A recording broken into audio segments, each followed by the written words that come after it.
Hi, this is Harry Shearer, and you are listening to TV Confidential, a radio show about television. During holiday travel, some people get delirious, some get delayed, and some get Del Griffith.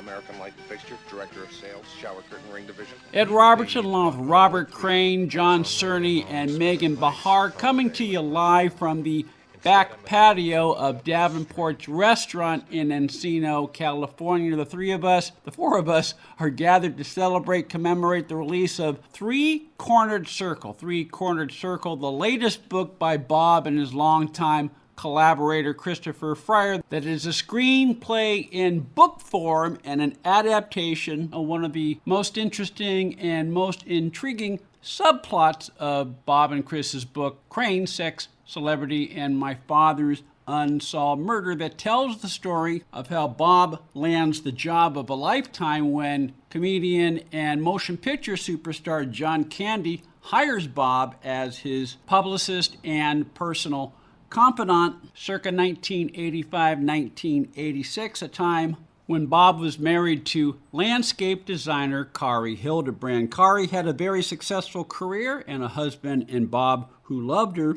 but when she is diagnosed with cancer, everything suddenly changed. Both Bob and Kari had to decide what was important in life and how to figure out how to balance life, career, and marriage, all while facing the imminent realities of mortality. Three-Cornered Circle, story of love, laughter, and loss, available wherever books are sold through Kill Fee Productions. Three-Cornered Circle also available as a print book and as an ebook, Amazon.com, wherever books are sold online. Bob, before we went to break, we were talking about how for all his celebrity, for all his tremendous success, John Candy was very much fundamentally a down-home, down-to-earth person who understood and prioritized the importance of family in his life and in the lives of his friends and loved ones, which he did in the story that you just told us about how he sent you home from Italy in the middle of a shoot when he realized that Kari was ailing at the time and that she needed you right then and there. It was larger than life, but still very much a down-to-earth human being with a tremendous heart. And that's what makes the loss of him so tragic, because within a short period of time, you lost your wife and your best friend, your boss, your confidant. Lest we forget, you lost your dad like 10 years. So you lost like 3 significant loved ones within a 10-year span. Not that this is anything you want to put on your shingle, but if anyone knows how to deal with loss, it's Bob Crane. I mean, how do you go on? How do you deal with it? It's all about work and friends and family. So the work, got to keep. One of the things I admire about John Cerney, almost said John Candy, and John Candy, John Cerney, is he's always got pots boiling all over the place. And it may not happen for 6 months, but he thought of, it's the germ of the idea. So he jots it down or makes a sketch or however, and it's kind of on the back burner. And then about 6 months later, oh yeah, I'm going to Iowa next week to install the the thing you mentioned like 6 months. Yeah, so I did it. It's work. And then there's friends, great friends, and then there's family, where I've become a grandparent. Never thought I would. And seeing this Frankie, this 3-year-old, who is just, in charge of the world now, and you look at her and go, this is the future. This is the future. Boy, I hope she's able to change something, anything, make it better, than different things that we have now. Back to John for 1 second. John Candy came from very humble beginnings, row house kind of situation. His dad died, talk about tragedy, his dad died when John was 5. His dad was 35, heart attack. Yeah. And he lived with his brother and his mom and his aunt. And that's where he comes from, and he never forgot that. And that's what kept him grounded, both feet on the ground all the time. Never bought, I'm a movie star, I can do whatever I want. Never bought into that at all. So that was one of the things I learned from too. And he had the core circle of friends. You would call, I guess, if he were Elvis, you'd call it his posse. Yes. But the Chongos, and he let you into the Chongos. Yes, that was a major thing. One of the highlights of my life, being a Chongo. Chongo is monkey in Spanish. Yes, monkey in Spanish. Yeah. Frankie Hernandez, the late great Silvio Scarano, who did wardrobe for John. Frankie did driving, and he was a teamster, did everything else, counted the per diem, made sure it was all there. Yeah, 1 for Frankie, 2 for John. No, I'm kidding. And just, he taught John how to behave on a set. The first movie they were ever on, it was a David Steinberg directed film. I can't remember the title. Early 80s. Going Berserk. Going Berserk was the name of the film. And John is in this, we're talking about John Candy. He's in this little honey wagon, enough for, I don't know, very thin, small person. So Frankie goes up to him and goes, are you the star of the movie? He goes, well, yeah. Here, look at the call sheet. Okay, C1, number 1, John Candy. You're the star of the movie. What are you doing in this trailer? Well, next day, Frank Hernandez has John in a regular Winnebago thing. Took care of him. Anyway, this was the foundation of the Chongos. And to be let in as a Chongo, even though I was the remote Chongo, these guys had been through dozens of movies with John. They had been through all the battles, all the wars. They had each other's back. And to watch these guys operate was something else.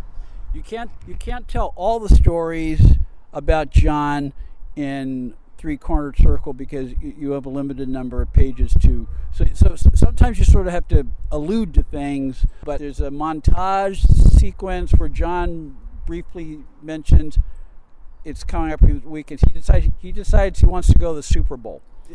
And because he's John Candy, he go to the Super Bowl. And if I remember, you don't go into this in Three-Corner Circle. I think you go into this in Crane's Sex, Celebrity, and My Father's Unsolved Murder. I know this because I'm a 49ers fan. It's one of the legendary moments in the game, and it has to do with John Candy. It's really more of a Joe Montana story. Yes.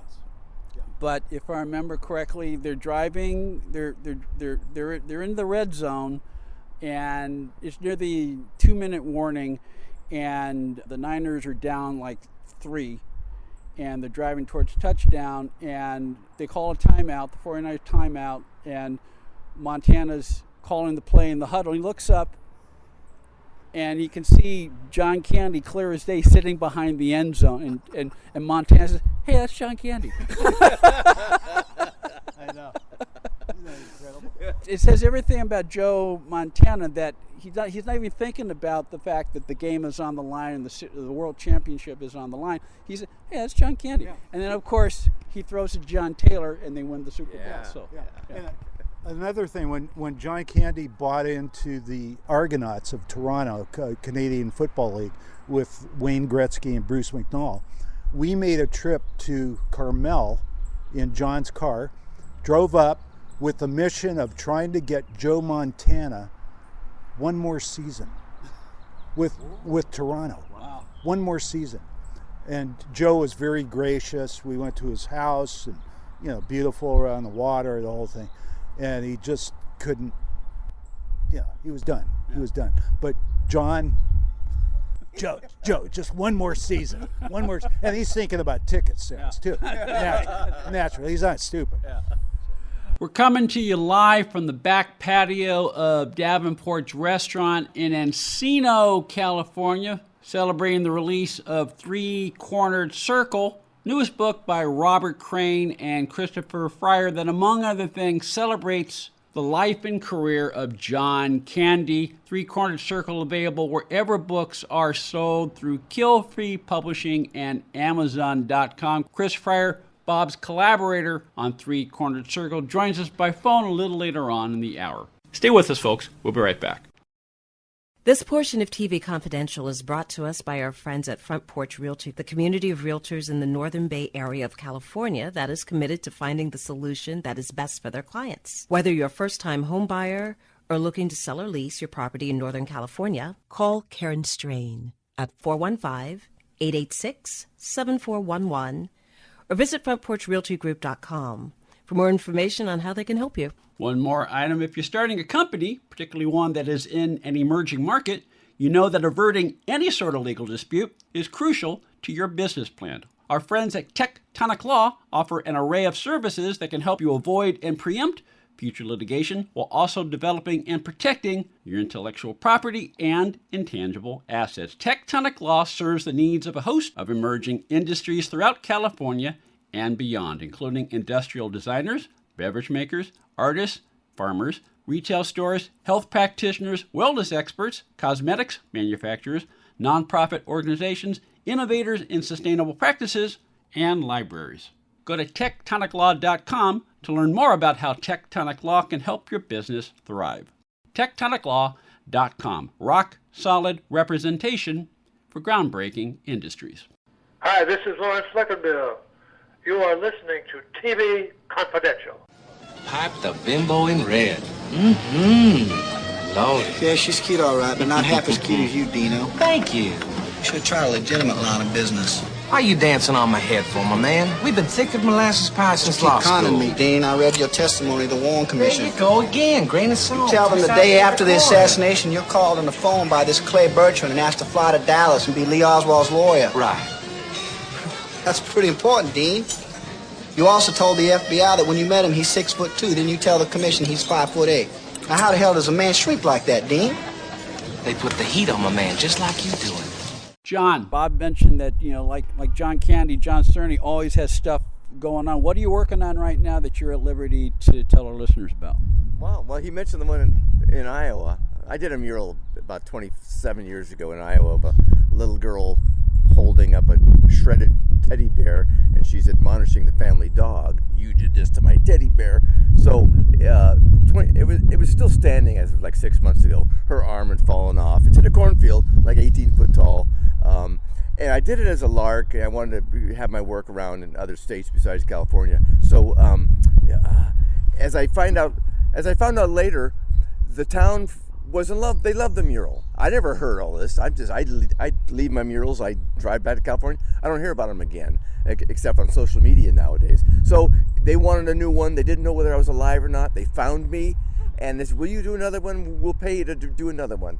And when I saw on Facebook the campaign that they had started to raise money for the number, I gave them a dollar figure to redo it. And all the stories for the people, I knew when I was 2 miles away from home that I was almost home when I saw the little girl and the dog. And it's heartwarming to know they're going to bring it back.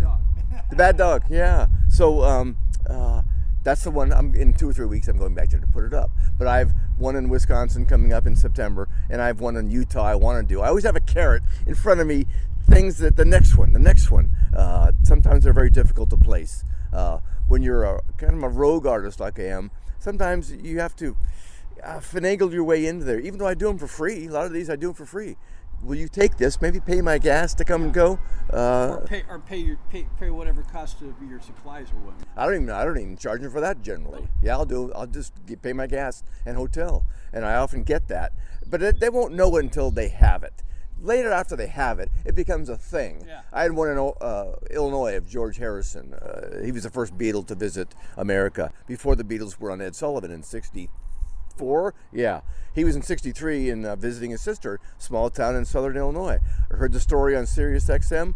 That needs a mural. I have George Harrison playing the guitar in black and white with 3 young 14-year-old fangirls crying with or waving their handkerchiefs.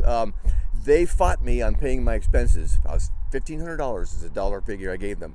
Well, they finally agreed to it. I did it, and damn if they didn't spend $10,000 on lighting the next year. So those things happen. I know they'll like them once I get them there. Once I get in there, yeah. As long as we have you, since the last time we talked to you, Michael Nesmith passed away. Now, you knew Mike. And we mentioned Giant Marfa at the beginning of the show. Mike Nesmith made a major contribution to the giant Marfa mural, didn't he? Yes. Michael had a home in Carmel Valley, and he was aware of my work. I didn't know this. I didn't even know he had a place there. And I followed the monkeys when I was young. His assistant, I had done a job for, and she had mentioned to him, John Cerney wants to do a mural in Marfa. He loved Marfa. He had played a concert there years before. It was a magical, mystical place to him, Marfa. So when he heard I was doing that, he wanted the description of the mural. There's going to be a car that Rock Hudson was driving, and he said, the car has to have music coming out of it, doesn't it? We have to make that happen somehow. Will he allow that to happen? Well, I don't know. She set up a lunch with me. He came by my shop, and we talked about it. And I said, I can't afford that. I wasn't asking for money. Don't worry about that. It'll be handled. But don't you think it needs music? Yeah, it does need music. I think you're right. It'll be a great addition. And it happened. So he didn't even want his music. Ultimately, it became his music because when I wanted something like Marty Robbins' El Paso, I was going to do a string of Texas music, Southwestern music. Well, his foundation wanted $1,000 for me to use El Paso for my loop of music playing. Okay, I see I'm going to run into problems financially. I'm doing it for free, So it's Mike, do you mind if I just use your music? He's a Southwestern Texas. He's from Texas. Sure, yeah, go for it. He gave me 15 or 20 CDs. I selected 27 songs, so they play on a loop from 11 o'clock, 7 in the morning to 11 o'clock at night. It goes off, solar powered, and I was there last year adding to the mural, and it still sounds good. The band members on his band were so thrilled to know that their music would be playing in Marfa, Texas for years to come. They were so excited about it, yeah. Is there anything else about Three Cornered Circle that you want our listeners to know about that I haven't already asked you? Other than Three Cornered Circle is available on Amazon.com. Wherever books are sold, it's available in ebook, it's available in softcover paperback. We're trying to get Meagan to do her own book. Because trying for a while. She's always coming up with, like the closure article. Just sit down, do it. I know you have a 3-year-old. I know you have a husband. I know you have a stepson. But just maybe at 3 a.m. when you can't sleep, just type. Make the time. Get it on paper. So we're working on her. I'm glad you mentioned the closure article because the last time you visited us, we talked about how closure is a press term. It's a media term. You can never really have closure in the face of an unspeakable, unexplainable, personal, tragic loss. And I hadn't realized this, but that was part of you talked about that in the eulogy you gave at John's funeral. There's no such thing as closure. That's a media word to close up their little 90-second report on the woman whose husband died in Afghanistan, and they fold the flag up into a triangle, which is a very nice gesture, and they give it to her. But I'm not faulting them. I'm faulting the reporter who goes, and now Mrs. Smith has closure. Really? She just lost her husband. She doesn't have closure. He's never coming back.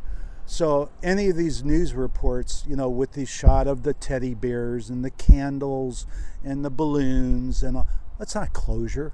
That's going to be a bunch of junk that somebody has to clean up in 30 days and put in a bin. Yes, people feel like it's a gesture, and if they feel better by it, that's fine.